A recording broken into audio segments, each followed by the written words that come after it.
Hi, today is Wednesday, July the 21st. I'm coming to you today at the beginning of a day as a comprehensive financial planner because I just saw a solicitation for a credit card for my 15-year-old daughter who's never had a paying job come in the mail. And I want to talk to you a little bit about credit cards, credit scores, and some of the other fallacies that are constantly being promoted by credit card companies. So on this envelope here, again, this is for a 15-year-old who's never had a paying job. Number one, they say, well, get a credit card so you can build your credit score. Well, it is true that being in debt will build your credit score, but being in debt will not allow you to achieve your financial goals.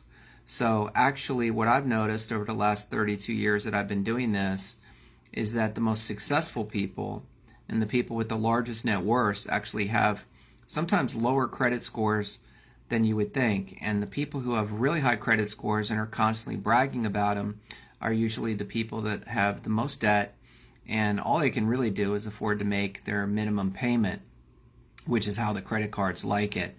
The other reason they suggested that my daughter get a credit card even though she has no paycheck to pay it off is so she can get a 5% cashback reward.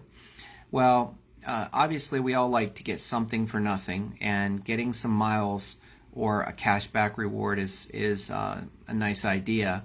You can also get those on your debit card, so that's not really a good reason to have a credit card.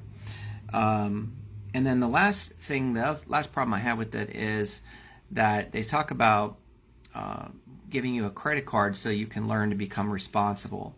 And there's two elements of that. Number one, they usually will give these young people very high balances that they can't possibly repay, because the credit card company just wants you to be able to make your minimum payment.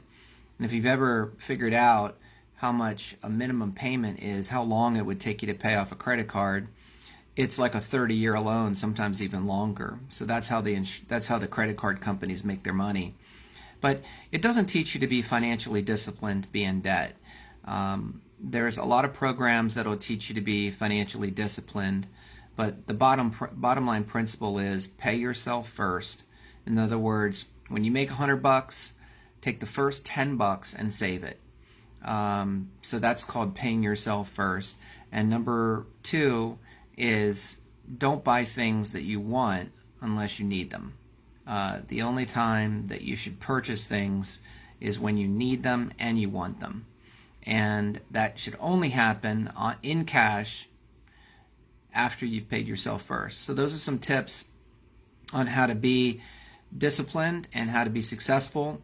But again, let me reiterate, people with high credit scores are usually people who are not actually accumulating a substantial net worth.